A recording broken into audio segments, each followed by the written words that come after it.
Hello, hello, hello. Welcome to another edition of the Edlow Podcast. As I always do, subscribe, subscribe, subscribe. Hit that subscribe button if you haven't already. I have not done a Just Me podcast in quite a while for personal reasons.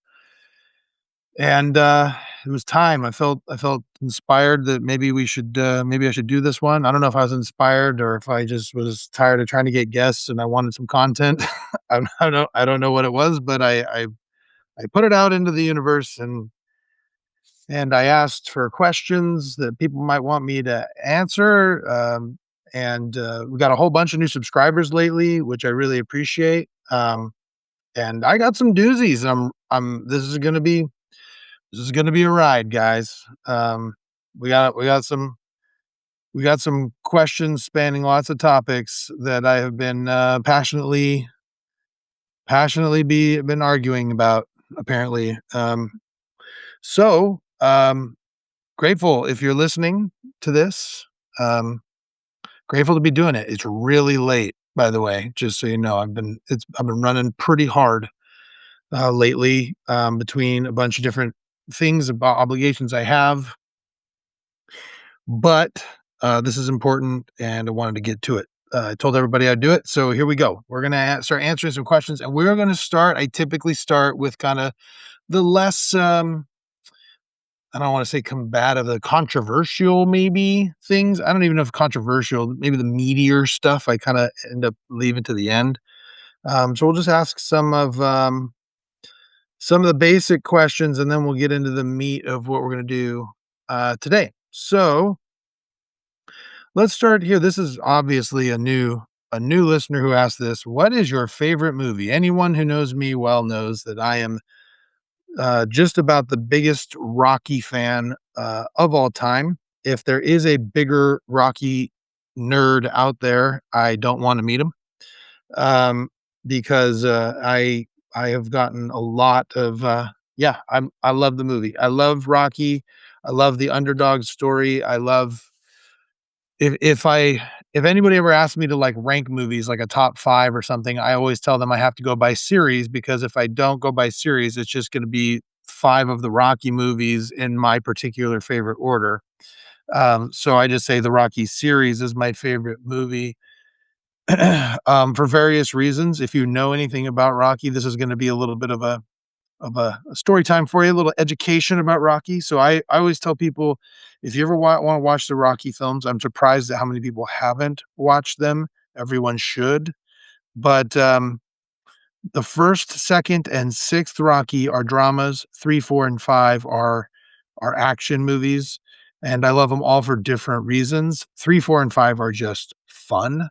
I'd say the fifth one is probably it's interesting because um growing up, I probably watched the 5th one I watched it a lot, but I would say it is a good step below the rest of the movies as far as quality. Still great, though. I still love it. I still watch it. Um, so yeah, Rocky is the one. And, now the first Rocky movie, interestingly, people don't understand that most of the quotes that people know from Rocky actually come from sequels. They don't even come from the original. But I love the original movie just in general. It's just fantastic. It's slow. It's a slow burn. It's a drama. So understand it's not gonna be a boxing movie, although it centers around boxing, but I encourage you to go watch it. It's a fantastic movie. And, yeah, I just recently reset up, I built a movie theater in my house when I moved in here, and I recently moved it down, into my basement. And, well, not so recently, took a while, but, uh, moved it down there, and we've just recently, in preparation for a big Super Bowl party, decided to set up all the Rocky stuff, and I got a bunch of memorabilia. So, yeah, yeah, so Rocky. That's a long way of saying Rocky. Rocky is my favorite movie. Okay. Let's see. You talk about the PSO a lot. What does PSO stand for? Okay, so PSO, I have been posting some on social media, just pictures and stuff of, being involved in the PSO at my children's school. It's called the Parent Service Organization, think PTA, though without the union dues.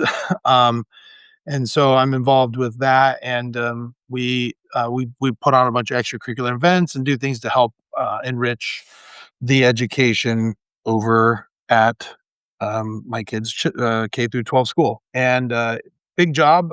I did not expect to be this busy with it, but man, I've met some of the best parents there. I mean, they're just the board is awesome. All the committee chairs are awesome. I'm just really proud of the work that everybody's doing and making me look really good.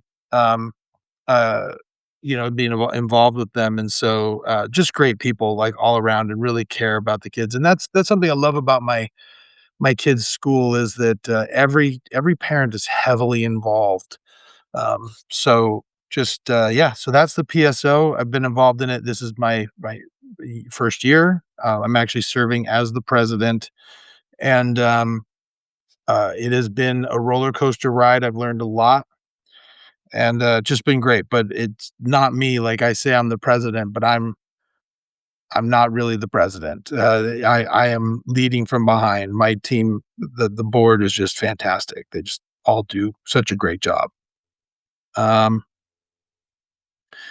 okay. How about them Kings? Ugh, boy, they suck something awful, don't they? The Kings have always been bad.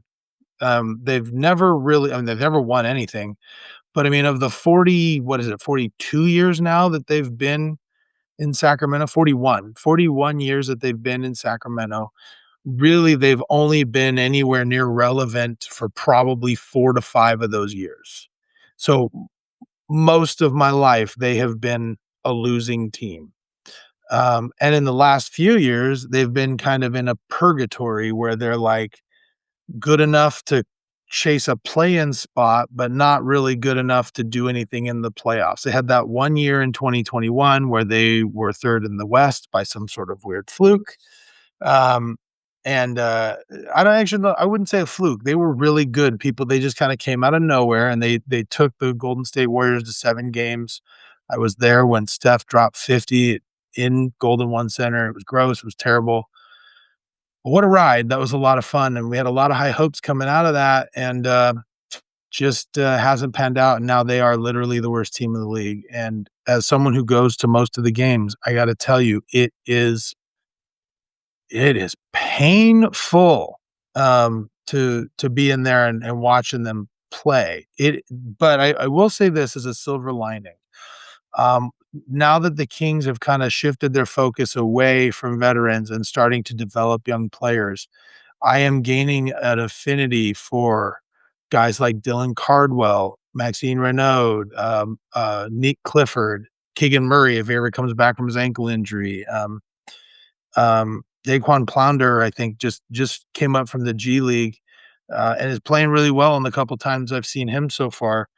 Um, and watching them play, and even Precious Achiuwa, who I didn't even really know him until this year, and he's playing really well.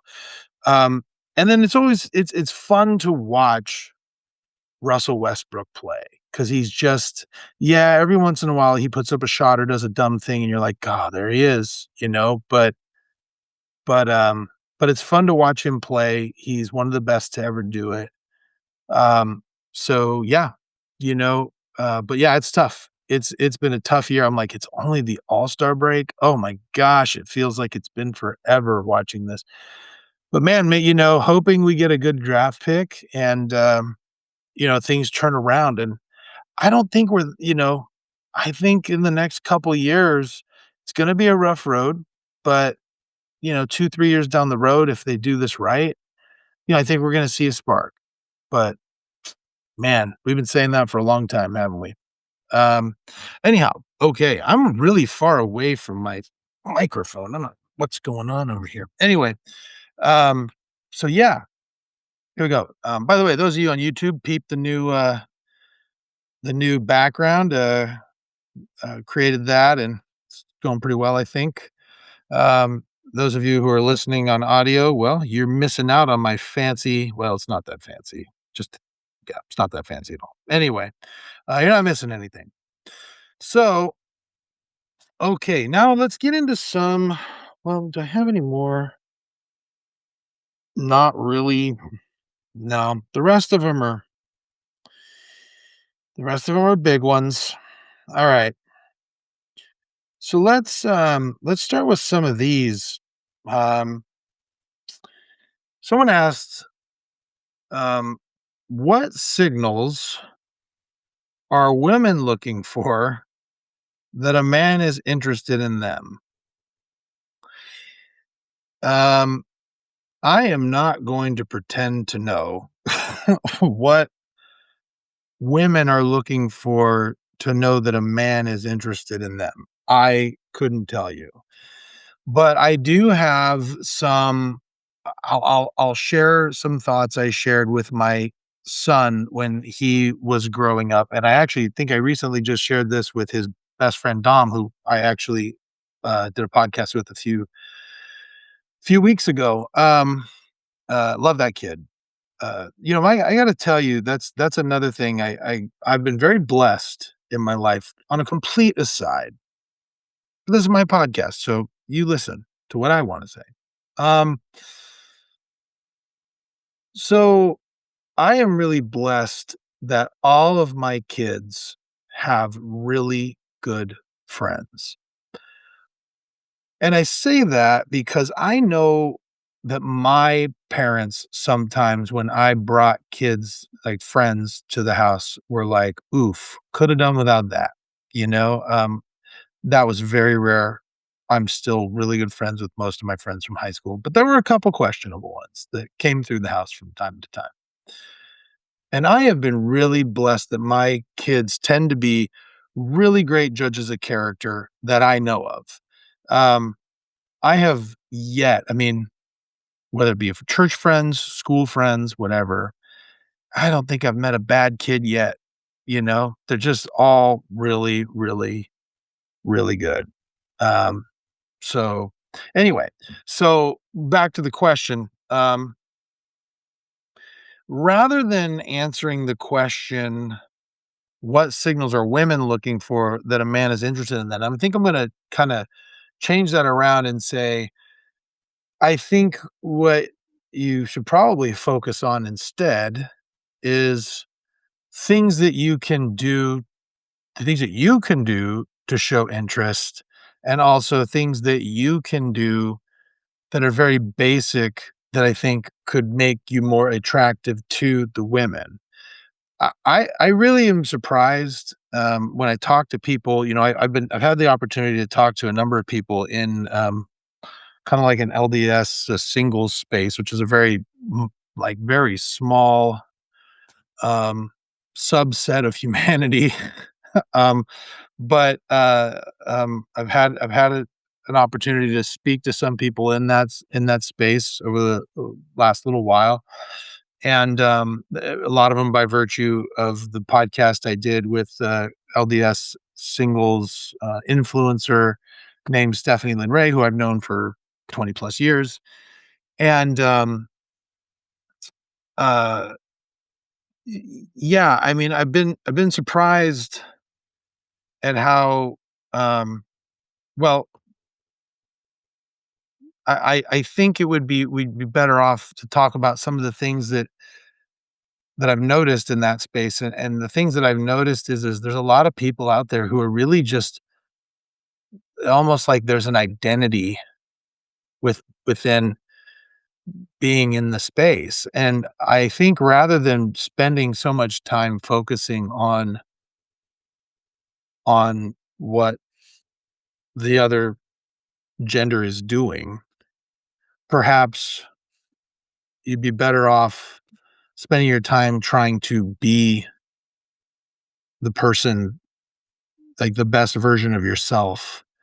I think that might correct a lot of the problems. But with that being said, here are some basic things that I told my son when he started, years ago to starting to notice girls and kind of in that awkward teen phase. And that is that, you know, you You really should have an abundance mentality, and what I mean by that is understanding that there are lots and lots of women out there. There's 8 billion people in the world. Half of them are women. So that's 4 billion.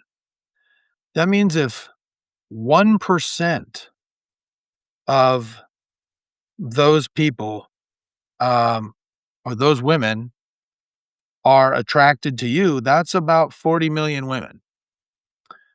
So if there's 40 million women in this world who would be attracted to you on the conservative end, there's got to be a few of them in your area. And so you should walk around thinking that. And the other thing I think is that I think you should change your mindset into what women are actually attracted to, at least from what I have been told and what I have experienced. Um, I don't believe women are attracted the same way as men. And what I mean by that is men are very visual. Attraction is number one. Are you attractive physically? That's the first thing that a man notices. That is not the case generally for women. Do you need to be, do you need to be somewhat taking care of yourself? Yes, but it's not the number one thing. If you just if you're just confident, walk up to her confidently and talk to her. Smile, eye contact, not the piercing stare of a psychopath, but like, make eye contact and smile. Um, practice decent hygiene, and, have some interesting things to say about yourself. And I think the thing too, I told my son this, I go, one of the things that I think is really important as part of the confidence is I see a lot of guys when they're talking to women, um, at least it's been my experience when in the rare occasion that I do see this happening out in the wild, you'll see these guys where they'll say, "Oh, I'm really big into, I don't know, Lord of the Rings, or I love Harry Potter." And then the girl will say, uh, "Man, I just think Harry Potter's the worst." And the guy will be like, "Yeah, it's not that big a deal, but I mean, I kind of like it, but it's not like it's that big a deal." And I'm like, "That is the worst thing you can do." If you're into Harry Potter and she goes, "I just don't like Harry Potter." And you're like, "Well, sit down, honey. Let me explain. That's because you haven't watched it with me. You see, here's all the reasons why Harry Potter is awesome. I'm not a Harry Potter fan, so I would not be saying this, but someone else might, right? You could use that for anything. If you're into World of Warcraft, if you're into, think of whatever thing that you think is weird or nerdy about yourself and just own it." Um, and I'd say that people don't follow facts, they follow passion. So if you're passionate about something, show it. Be excited about it. And don't shrink just because somebody doesn't like it. Because quite frankly, if you're really into something and passionate about it, and there's some girl you're talking to and she isn't into it, do you really even want to talk to her? Do you even want that person? I don't think so. Right. So those are some things that you can do. And here's another thing. I think, if you're looking for signals that women are looking for, I think a universal signal is just eye contact and smiling. I think if you're in a crowded room and you're talking to somebody and you look across the room and there's a girl and she makes eye contact with you and smiles, I'd say there's a pretty good chance that that person would be interested in you walking up and talking to her. And so you should assume that. And I think you, Mr. Listener, when you're hearing this, should practice the what I've deemed for my kids the 5-second rule, which is you make eye contact, you smile, you have 5 seconds to go over there and talk to her. Why? Because if you spend more than 5 seconds thinking about it, you will talk yourself out of it. You will convince yourself that it wasn't really there, that you're really not good enough, and that she will reject you and get really scared, and then you won't do it. And if that's the case, you might have missed an opportunity. I remember having this conversation. I've shared this on the podcast a couple of times with my buddy's friend. One of his friends were particularly worried about um, one of his friends were particularly worried about talking to women. He said, he's like, "I am so afraid that I will be rejected." And I remember asking him, I go, "What do you think? Let's say you see that girl across the room and she smiles at you, and you smile at her. What is the worst thing that could happen?" And he said, "Well, I think the worst thing that could happen is I go over there and talk to her and she's not interested and I feel rejected." And I said, That's a bad thing, and by the numbers, that will happen to you at some point in your life. It happens to everybody, but that's not the worst thing that could happen. I think the worst thing that could happen would be you chicken out and that woman was your soulmate and you missed it because you were being a pansy. So don't be a pansy. Um, I think there should be a level of acceptance that you're gonna get rejected and that's okay. Rejection is not the worst thing in the world. You'll never have to see her again. And even if you do, smile and be friendly, be confident. Other people will see it. I don't know if that really answers your question, but I really wanted to dodge what women are looking for that a man is interested in them because I don't know. Maybe a woman can post in the comments of the YouTube thing or whatever reel I create out of this, and can help you out more. But I got a different question from a woman actually who remained anonymous. She said, um, "What signs are there that guys are into you?" Um, I mean, if they're talking to you, if they're, if this is the first time you're meeting somebody and they're talking to you, there's a level of interest in getting to know you, whether that means that they're into you, whether that into you will blossom into something else is a different story. But I think, this is part of that abundance mentality, right? I think you should probably walk into the room assuming that anyone who talks to you, especially if you're in that space, right? If you're in the space of like an LDS singles dance or something. I mean, I've never been to one, so I don't know what they're like, but uh if you walked into one of those places where there are singles who are looking to mingle and then they mingle with you, safe to say they're interested in mingling with you, you should probably take that as a hint. That goes for men and women. But I think other things like open body language, eye contact, if they're smiling at you, that's a pretty good indication. Um, Mirroring posture is a good one, I think. Um, and also as you go forward in time, I think everybody can kind of sense when things are just becoming friendly. But if you've run into some guy 3, 4 times at different functions and he always seems to make a point to talk to you, I would say that's a pretty good indication that, he's into you. Um, you know, so yeah, I mean, I think that's a good sense. Um, so yeah, that's my thought there. All right. Okay, so this is a big one, and I gotta tell you, this is one I'm gonna try to do some fancy multimedia work on this one. I've never done this, I tried to figure out how to be more technically savvy, but I'm just not. This is about as good as it gets. I'm producing this by myself, so everyone's gonna have to just deal. So there's a message I got. "Dear Josh, I recently saw an interaction you had regarding someone who claimed that women should be submissive to their husbands, and I personally think that is not submissiveness. I believe submissiveness is both husband and wife are submissive to God. What do you think?" All right. So let me explain where this comes from. So I had an interview I did on my podcast with Stephanie Lynn Ray, who is, like I said, she's an LDS influencer in the singles space. And we had a conversation about what she viewed to be uh, toxic masculinity. And what she explained, and I'd never heard this before, but I think I agree with her, at least in some form, where she said, "I don't believe in toxic masculinity. I believe in masculinity, and then I believe in toxic behavior, and toxic behavior is not masculinity." So I interpreted that, and I'm sure if she listens to this, she could correct me if I'm wrong. But I think what she was trying to say ultimately is that masculinity is not toxic, and for whatever reason, toxic behavior had gotten mixed in with masculinity, and she didn't think that was fair. And I think that that's a pretty good. I think that that's very reasonable, a reasonable position. And I'd never thought of it that way, so I appreciated that she brought that up and thought it was great. Now, this other guy will remain nameless.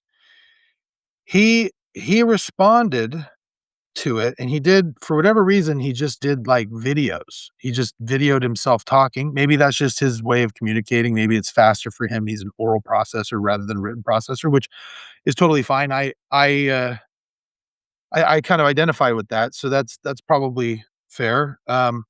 He brought up, um, an issue with what he called, submissiveness, and I won't play the first one's like 3 minutes long because it's not as relevant. He ultimately said that he felt like, one of the biggest issues um, in these relationships is that, women don't want to be submissive to their husbands.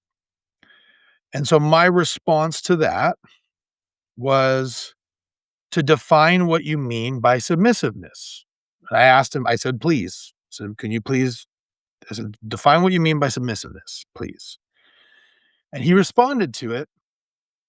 And then we kind of had a big back and forth. And I want to play it for you because I think this answers the question. I want to play this so that people get the context of it. And I want to say that I play this not because I think that the person who listened to who said this is a bad person. I don't think he's a bad person. I think he's a good person, but I don't agree necessarily with what he's saying. Well, not necessarily. I don't agree with anything, but so I'm gonna listen to. I want to play this. I don't know how well this is gonna go. I've never done this before, so let's hope it goes okay.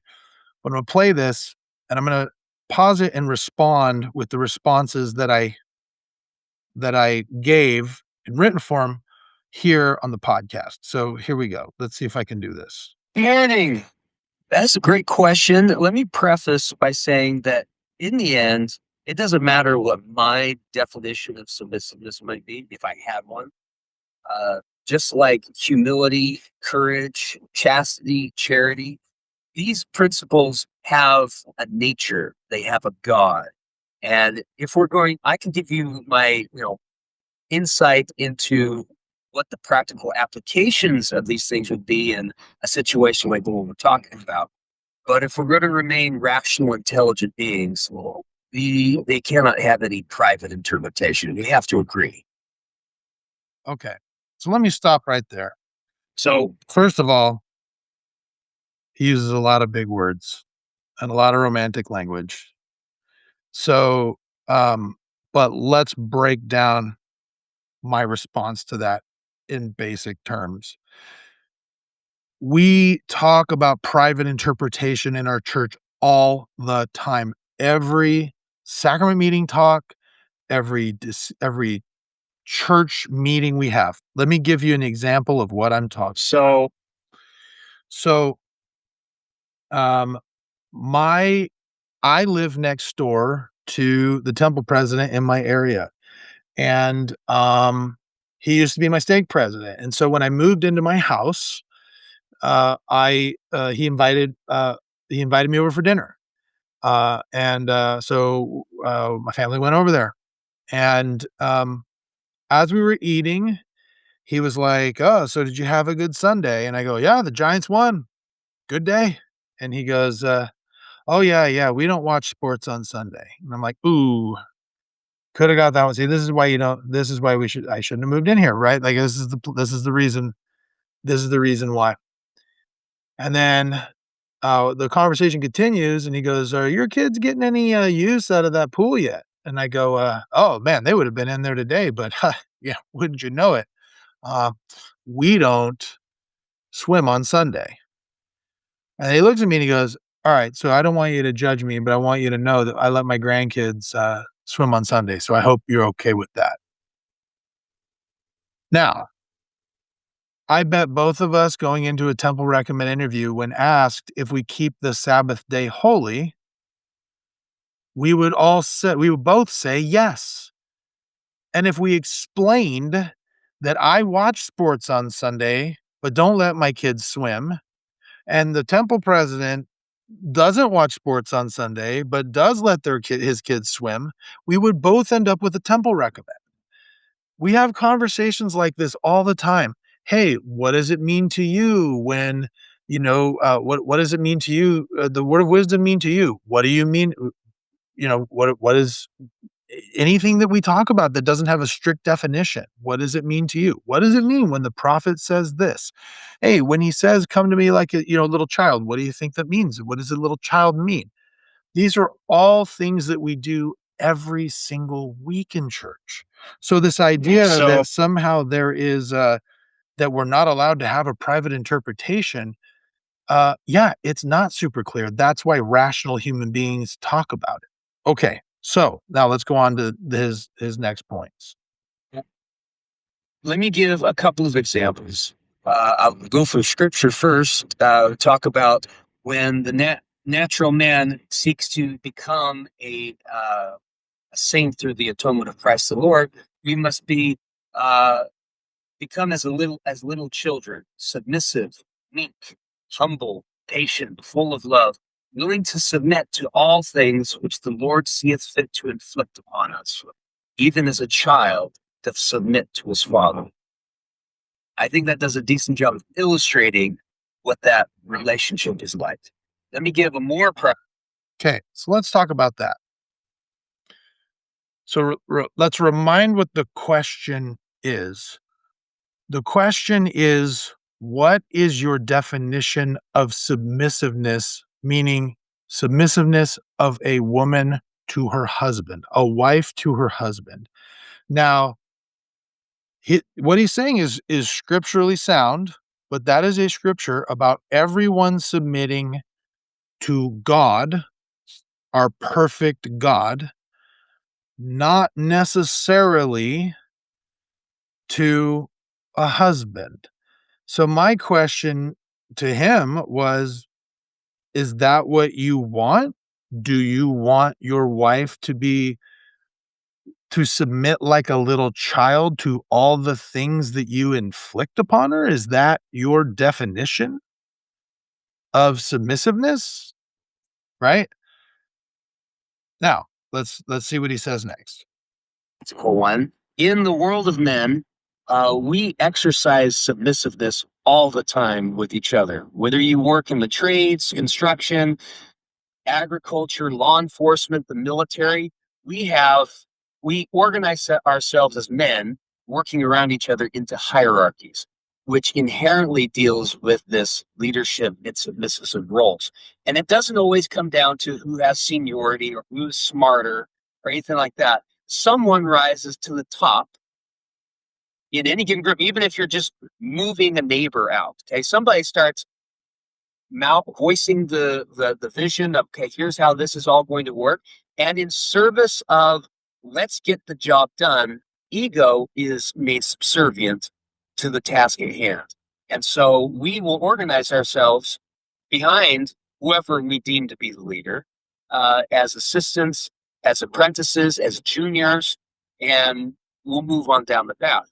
And so this is why it's frustrating to get into a partnership in a relationship with a woman and she doesn't want to follow your lead. They'll say, well, I want to do 50-50. I want this to be an equal partnership. And that's not how men work. Hmm. People who are working beneath you aren't subservient to you, but someone's need to take responsibility, needs to go take the lead. And so if you won't follow me, men are like, all right, you want to lead out? And that's what often happens in happy wife, happy life situations. It's like, look, someone's got to take the lead. And if you won't follow mine, then the women do not like that. It doesn't feel good, it isn't good for you. So what are we going to do? Good morning. Okay. So again, I couldn't disagree more. And let me explain. First, let's start with what the last thing he said. Men don't work in 50-50 partnership. I beg to differ. I'm an attorney. I know several partnerships that are two 50-50 partners in law firms. The limited liability partnerships, they have 50-50 structures.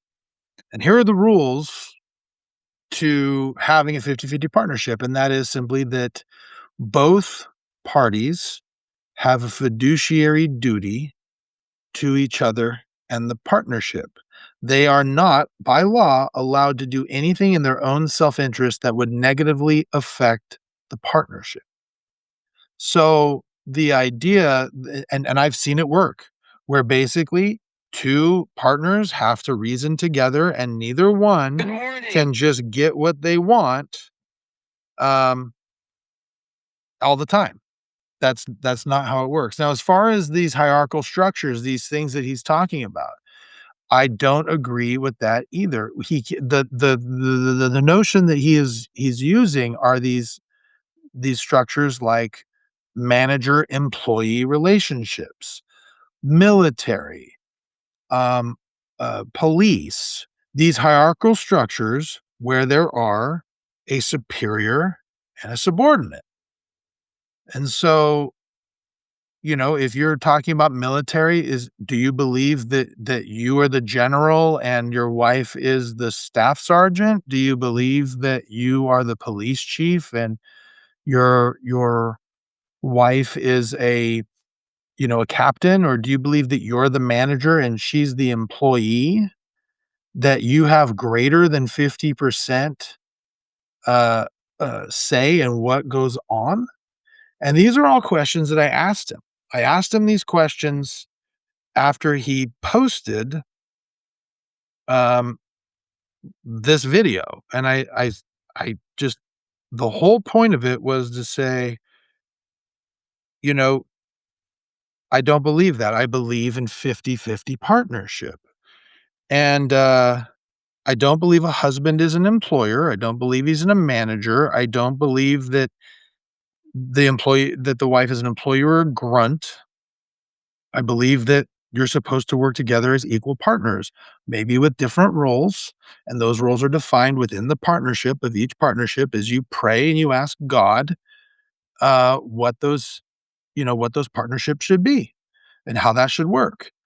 And neither one has say over the other. And I've seen many men in my life, very good men, who see their wives as 50-50 partners all the time. And so, anyhow, now here was his response to that. And I want to address this.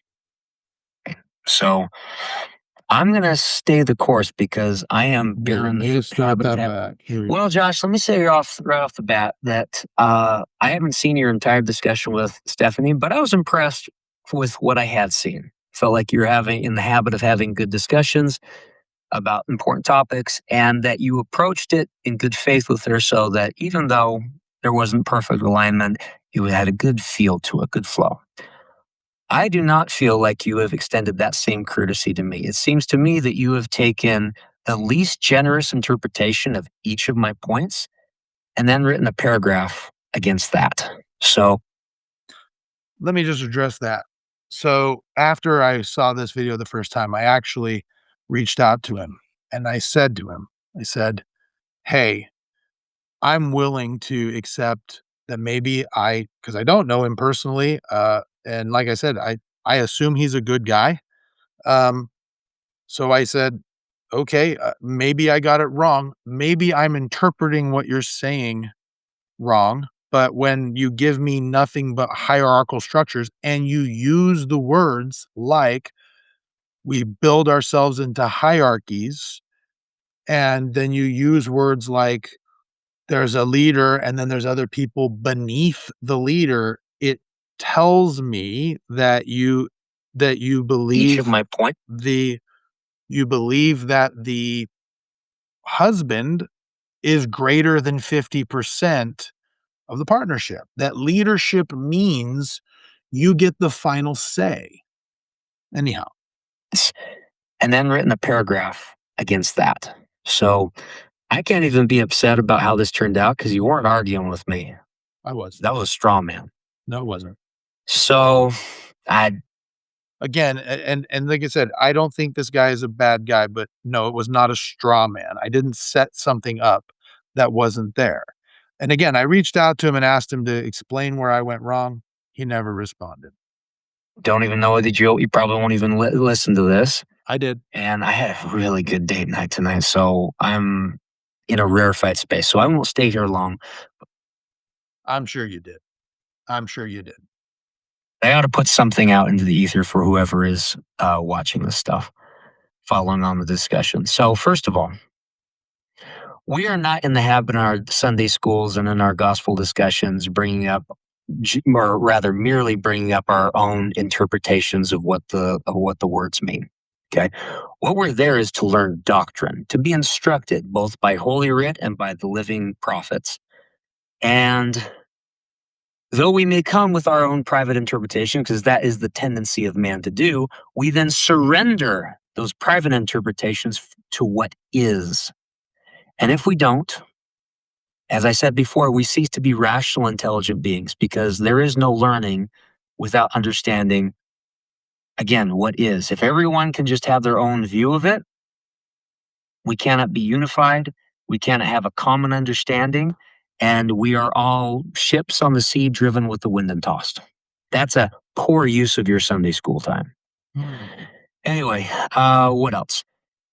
In regards to what you talked about that I discussed as worldly occupations, I will grant you that the world has a way of dealing it in these trades and these other in business, exercising unrighteous dominion or setting up superior subordinate relationships. That was your words. I never used those because I am aware, because I work in the industries, those exist. And right alongside them are people like Neil A. Maxwell, James E. Faust, Richard G. Scott, Russell M. Nelson, Dieter F. Uchtdorf, and others that have worked in those industries and have given extensive examples, stories about how they worked in a structure.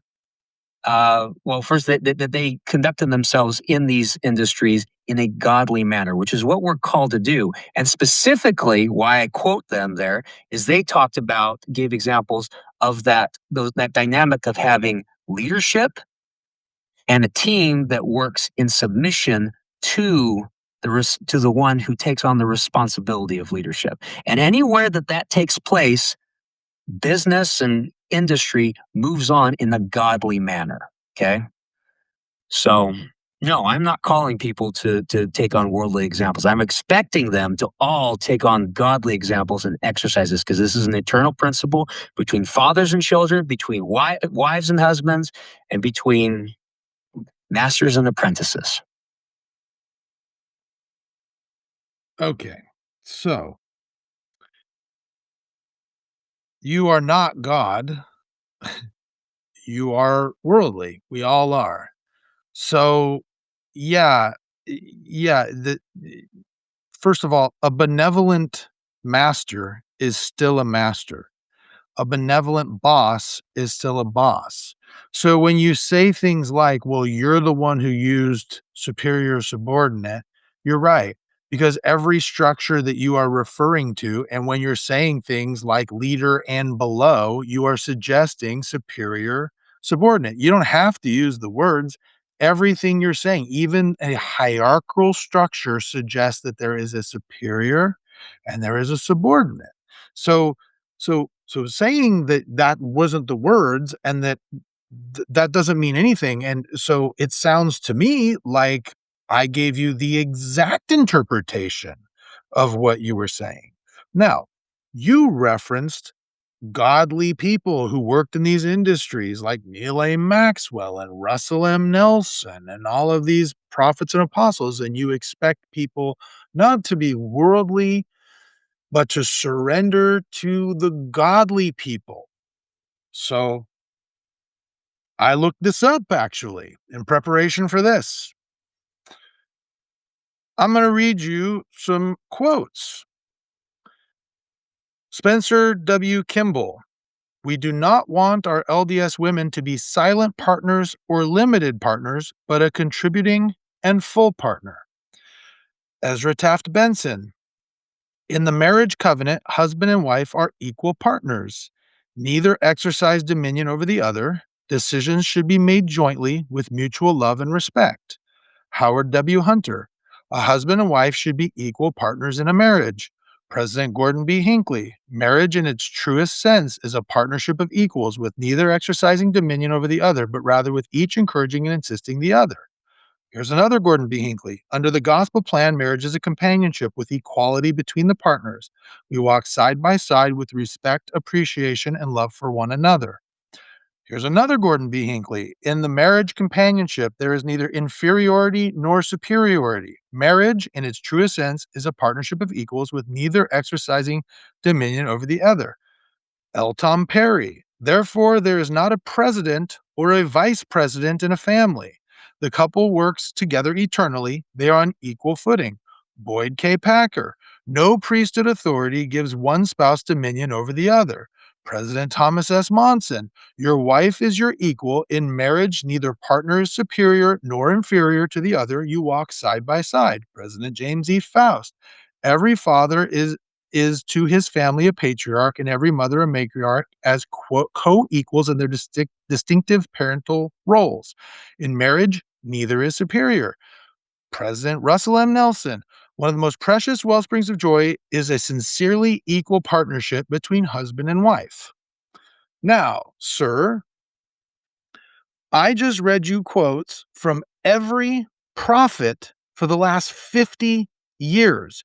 And you know what each one of them have said? Marriage equality, meaning husband and wife are equal. Nobody's a president, nobody's a manager, nobody's a general, nobody's a police chief. You're equals. There's two police chiefs, there's two generals, there's two managers, and they work side by side equally. So now I'm going to say this for a third or fourth time. I don't think you're a bad guy. I don't think you're not smart. This is not me trying to best you. It's me trying to get you to surrender your thinking to what apparently God over the last 50 years has told every prophet, that you are not, your wife is not submissive to you. You are submissive to the marriage. You are equal partners. You don't get the last say just because you're the priesthood holder. She doesn't have to be submissive to you in all things that you need to inflict upon her. You guys are equals. And this is not something that I'm hearing just from you. I've struggled with this for a long time. I know several guys who have used their priesthood to say, oh, you know what? I feel like the priesthood is telling me that I need to move our family, even though you don't want to live in the cold. We're going to move there anyway because I'm the priesthood holder and what I say goes. And I just think that is bad thinking. I think, unfortunately, too many of our brothers have used their priesthood authority to try to exercise unrighteous dominion. In fact, Joseph Smith at the very beginning said that that is our tendency. So again, not saying you're a bad guy. I'm just simply saying that, you know, that you got it wrong, man. You got it wrong. So I hope you continue to have wonderful dating experiences, but I hope for your own sake that you turn to what the prophets have said on this topic. Okay. So if I said I don't think he's a bad guy. Anyway, all right. Now, um, so now we'll move on to some other, maybe hopefully some more spiritual things. So where did you serve your mission and how did you get your testimony? That is a great question because they go hand in hand. I got my testimony on my mission, and let me share the story. So I served from 2000, May of 2000 to June of 2002 in Indiana, in the Indianapolis mission. And it was not my plan to always go on a mission. I thought I was going to be a professional wrestler, and I did become a professional wrestler, but um, but I went on a mission first. Well, that's not true. I actually spent a year touring around doing some wrestling before I went, but I put that on hold to go on the mission. I actually went on a mission because the girl that I thought I was going to marry, who I didn't end up marrying, told me that she wasn't going to marry anyone who didn't go on a mission. So I left. And I gotta say, I had a social testimony beforehand. I had a lukewarm testimony of the gospel already. I went to all 4 years of seminary begrudgingly. I went to church every week, went to mutual. All my friends were members. So it was not a, it was still nobody expected me to go on a mission. But when I did, It was a surprise, but it wasn't a surprise. Um, so I got out to Indiana. My first area was, called, Fall Creek. Fall Creek was a very small, it's no longer there. The branch is no longer there, but it was a branch of 30 people. And when I met my trainer, Elder Norris, we were driving to the area from our transfer meeting, and I asked him, I said, "So we have any, investigators, any baptisms coming up?" And he said, "Elder, we have not had a baptism in this area for 5 years." I go, "Really?" And he goes, "Well, that's not true. We had a baptism a few months ago, but he got, arrested before we could confirm him." So, um, we had one appointment that night. True story. One appointment that night, and, when we drove up to our apartment complex, there was literally a car in the building, like, had busted into the brick building, had gone up on the curb, knocked over the gate, and ran into the building. And he's like, "Yeah, some drunk guy did that yesterday." And then, we went to our appointment that night. It was our investigator who did it. So, good old Willie. Anyway, anyway, we spent I mean, there were only 30 members and there were 4 missionaries. We split the area, so there were like 10 members in our ward, or in our area. The other members, some of them were the priesthood was all satellited in from somewhere else.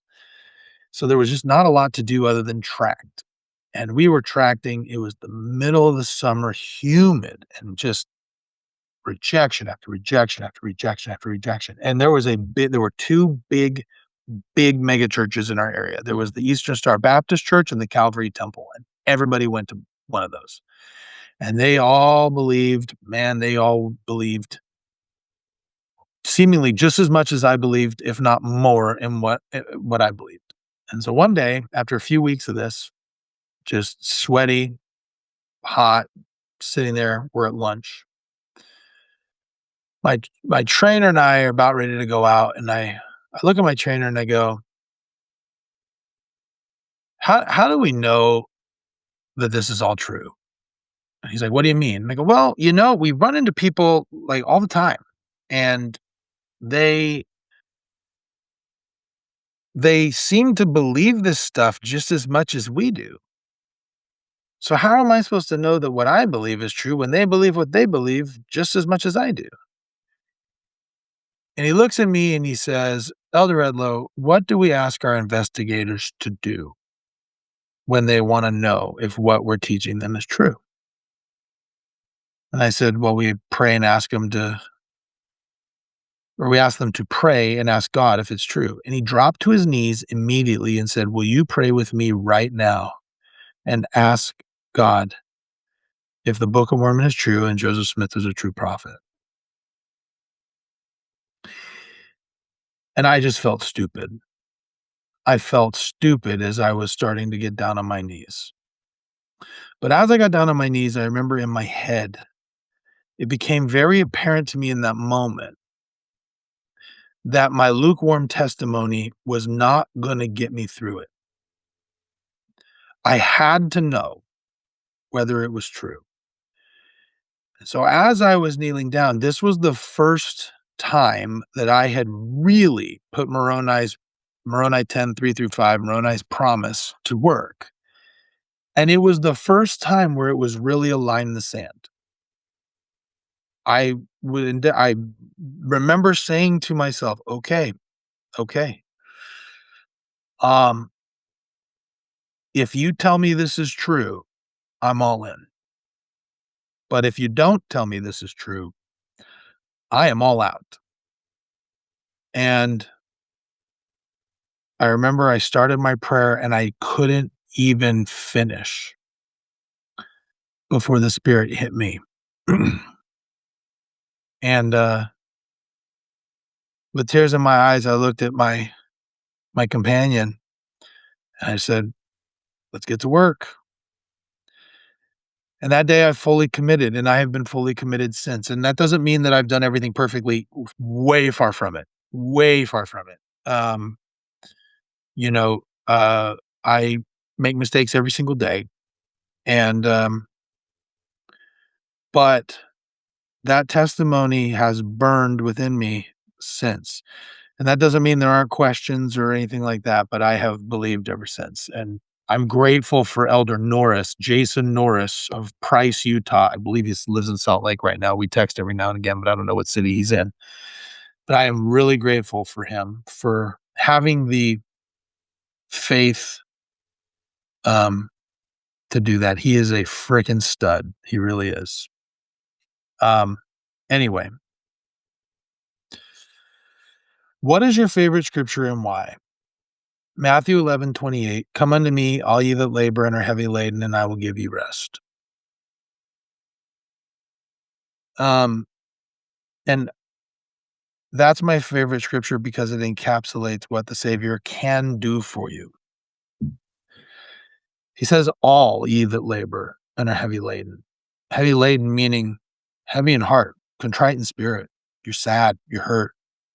I think a lot of people think of the atonement and they think about sin, and they don't necessarily think about your trials, your tribulations. You know, God God suffered all of that.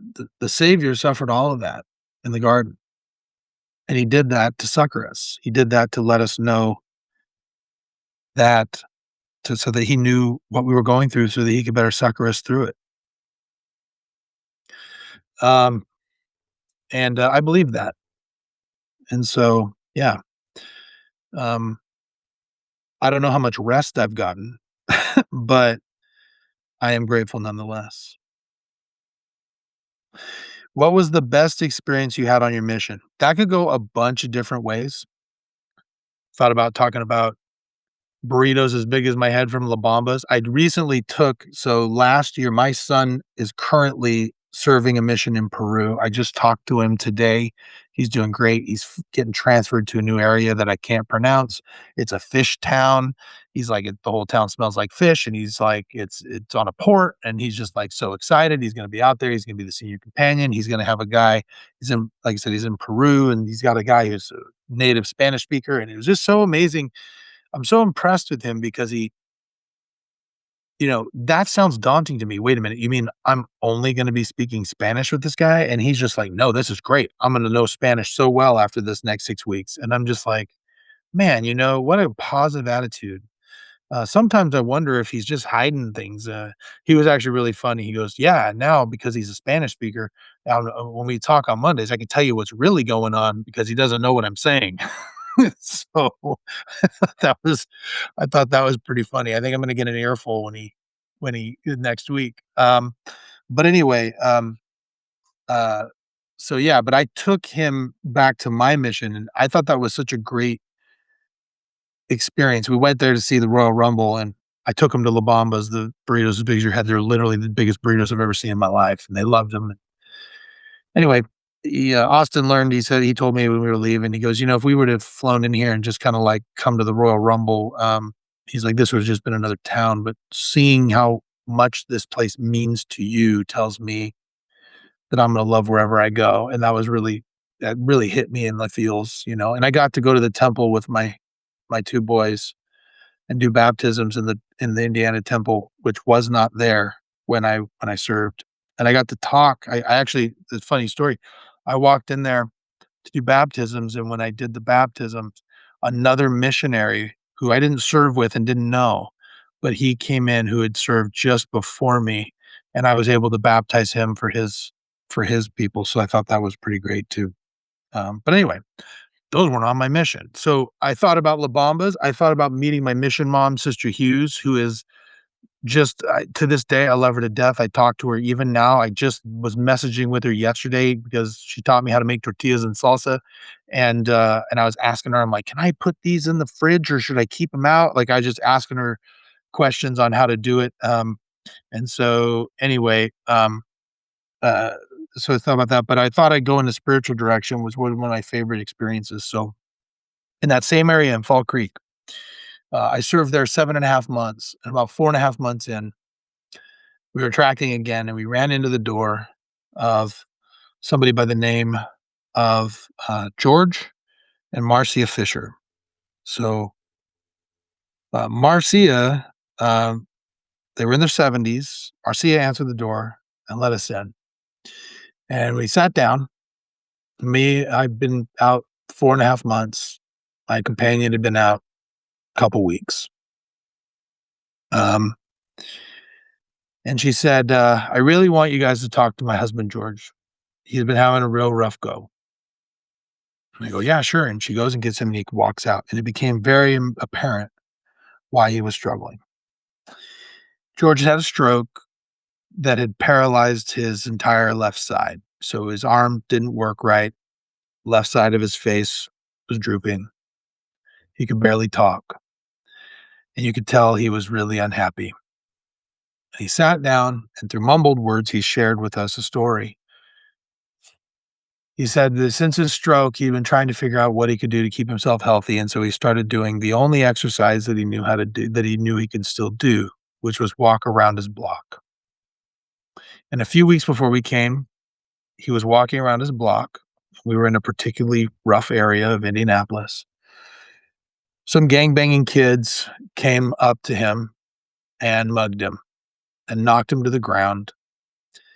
Because of his ailment, he was unable to defend himself.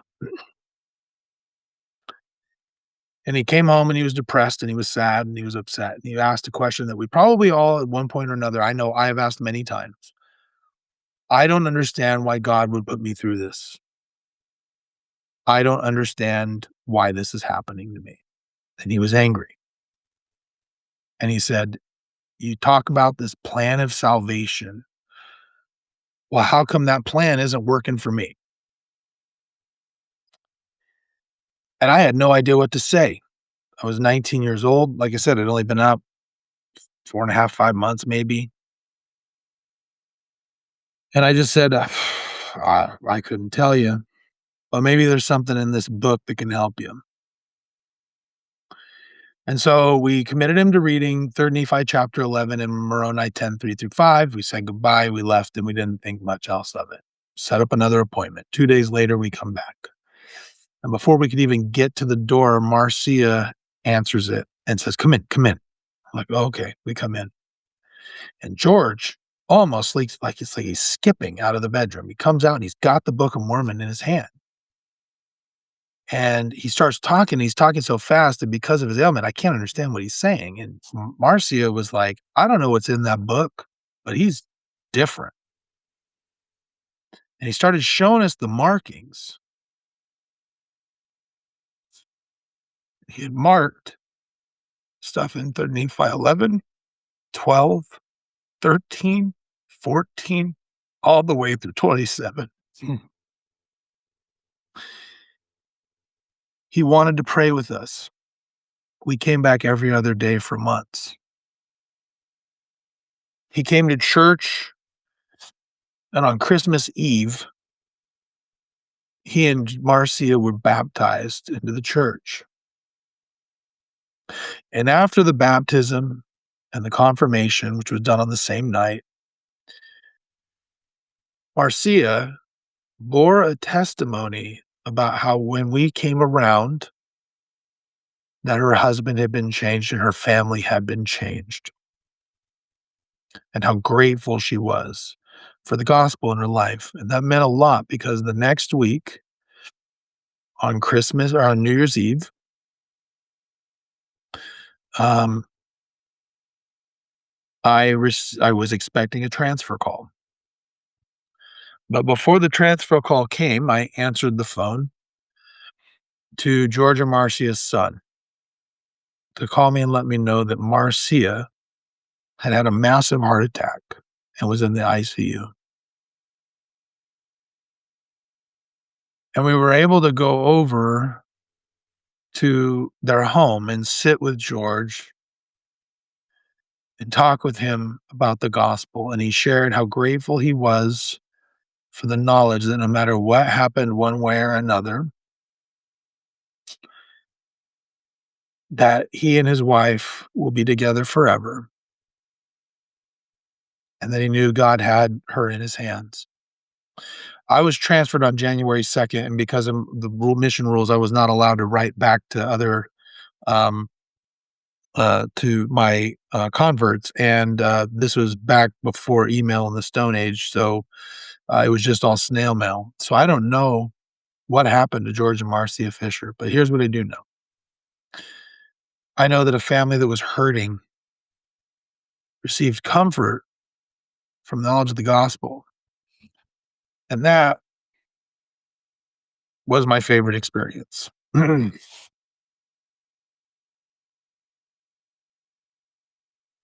um, what was the number one thing that strengthened you as a person? I can't I can't point to one thing that strengthened me the most.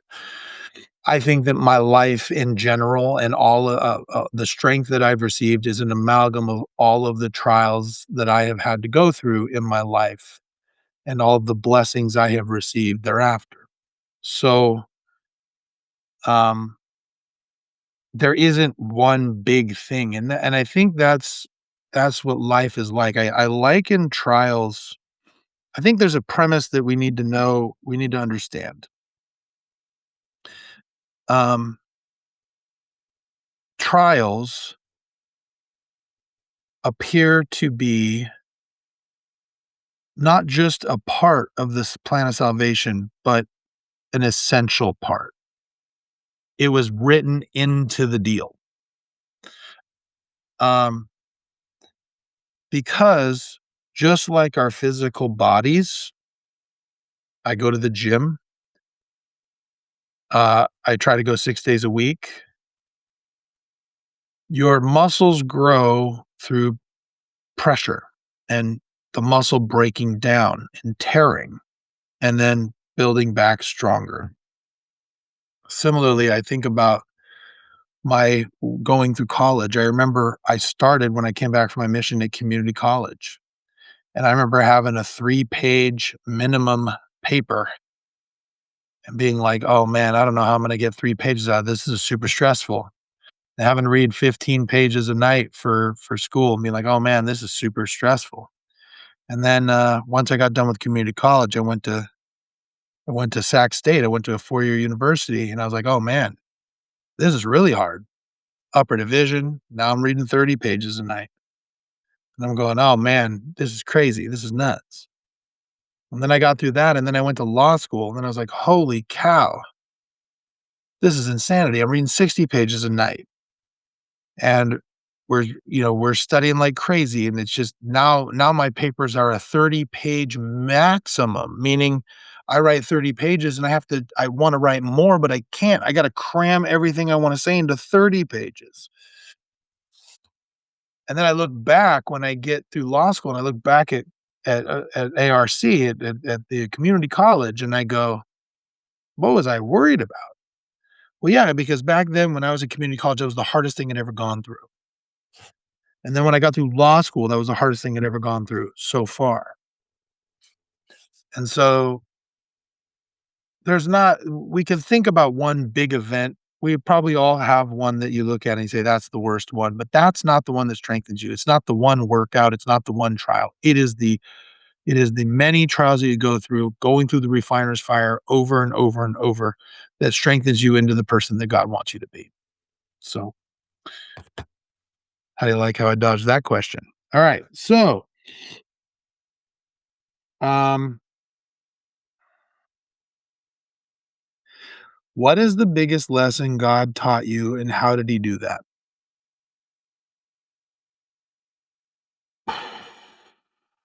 Um, I don't know how to I think that the biggest lesson that I have learned is that this plan of salvation does work. Even when it doesn't make sense, it still does. I personally struggle when things don't make sense, when I can't see in the moment where this is going. I'm gonna, you know, I've got a couple of stories on this that I've shared in the past. But I'm gonna share one that's really close to my heart that I don't share often, and I don't tend to share publicly. This is me kinda coming out on the, getting a little vulnerable. So, m many years ago now, um, my life changed significantly. Um, I received some information that made me realize that life was not what it seemed. And, the only way I can describe it, and I'm being vague on purpose, is it felt as though in the most nerdy way possible, it felt like I was, like, in the multiverse, and someone Thanos had snapped his fingers and sent me to a different reality that looked like my reality, but was different, and I was never gonna be able to get back. Um, and then I remember shortly thereafter, I went to church with my kids alone, and for the first time, I realized that was probably gonna be the norm. And, I was struggling, and there was a particular testimony borne by a man who didn't say anything wrong, said all the right things, but I remember it hit me really, really hard that my life had taken a turn that, um, that it would never be the same. And we got home that day, and I was trying to make some dinner for my kids. And for those of you who've been following me for a while, you know that food making is a family affair. Um, I often do breakfasts. This time we were doing dinner, but the breakfasts were anybody who helps make breakfast on Sunday morning doesn't have to help with the dishes, blast 80s music, and just have a good time. Um, well, this dinner, nobody was really helping. They were hindering the process. Uh, my kids were playing games like, "Will you stop touching me?" I think my son was, you know, in my daughter's bubble. One of my kids was was burping and blowing on my daughter's water so that she had to drink his burps, and I'm like, "Ah, if I could just channel that creative energy into something constructive," you know? And, while all this is going on and they're running around the kitchen, I was doing everything I could just to keep my hide my face so they couldn't see the anxiety. And then for whatever reason, they left. They were gone. They were running around somewhere else, and, I was all alone as I was finishing up. And, I started talking to God, and it wasn't a prayer that started with Heavenly Father, I'm thankful for this. Please bless that in the name of Jesus Christ." It was not a formal prayer. I wasn't on my knees. I was just talking to God. And,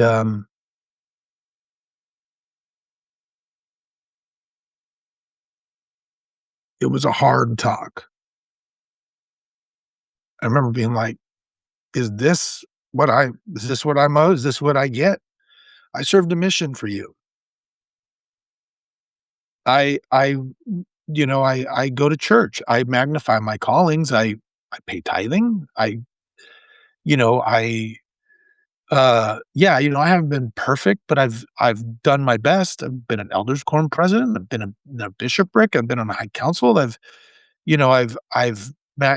do my home teaching and now my ministering. I was like, I can't, I, like, I did all the things. I did everything on the check, but every checkbox has been checked. I'm gonna endure to the end. And this is what I get. This is that plan of happiness that I get. Well, where's the happiness? Where is it? I remember just wondering, I go, "Are you even there? Are you even listening? Like, you're supposed to notice this the fall of every sparrow. Well, I'm falling, and I don't know what's going on." And I remember as I finished that talk, I said, "I'm gonna need something pretty concrete to get through this." And I was like, because I'm not talking that it can be some vague fuzzy feeling to make me feel okay about what's going on. I need something concrete because I feel swindled. And so dinner started and we were sitting down and my daughter, Lexi, actually just looks up and I think she could feel the tension and said, "Why don't we go around the room and say one nice thing about each other?" And um, this was not new, like new. This wasn't something different. We'd done this before, and everyone would go around the room, and they would like usually be just like some backhanded compliments, right? It'd be like, um,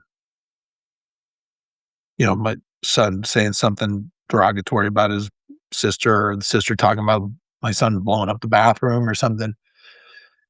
But this weekend, it was different. This Sunday was different. It was meaningful. My younger son saying, "Hey, Austin, I really appreciate that you shoot hoops with me. It makes me feel good that you spend time with me." And my daughter Lexi looks at my daughter Piper and says, "I really appreciate that you share your clothes with me. That means a lot that we get to do stuff like that." And then my son Austin, who's sitting across the room and looking at me from across the table, looked me dead in the eye, and he said, "I am grateful that despite everything that you've gone through, you've stayed faithful to the church. Because if you didn't have the strength to do that, I don't know if I would."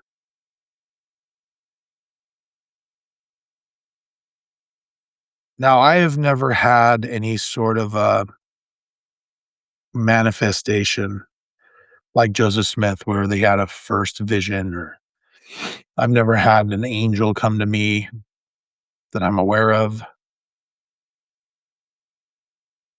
But I can tell you that that moment was just as impactful because that was a direct answer to my prayers. Fast forward to 3, 4 years later, and that young man is on a mission today. And I'm grateful that God, in a moment, taught me that everything happens for a reason. And when you live a life of gratitude, you can't just be grateful for the good things. You can't just be grateful for all the happy things. If you're going to truly be grateful for this worldly experience that God has created for us, you have to include the trials. You have to be grateful for all of it, even even the things that you wish the most never happened.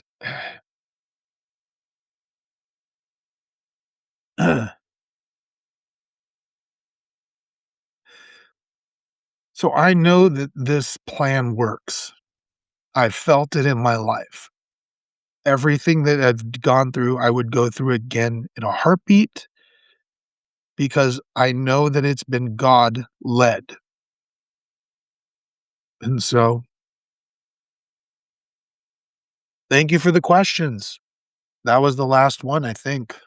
Um, we went on a roller coaster there. Got some silliness, got some contention, maybe a little bit, some controversy, and then got some spirituality out of this. I'm grateful for everyone who listens. This has been a pet project of mine. I never thought it would get this meaningful to me, and I've been grateful for it. For those of you who've gone this far, I don't know why you haven't subscribed yet, but you probably should. Been asking you. This is like the fourth, fifth time. If you want to reach out to me, you can find me on social media. Facebook has an Edlow Podcast um, on it. You can look up Edlow Podcast on Facebook, at Edlow_podcast on Instagram. I have a TikTok. I have a Twitter, but I never use it. And then I have my own personal ones. I don't really friend anybody unless I have like a lot of mutual friends or I know you in real life. So, got to keep that stuff a little more private, but feel free to reach out to me if you'd like to. Um, and keep listening. We'll be back next month or two with another one of these. Thanks all. We'll see you.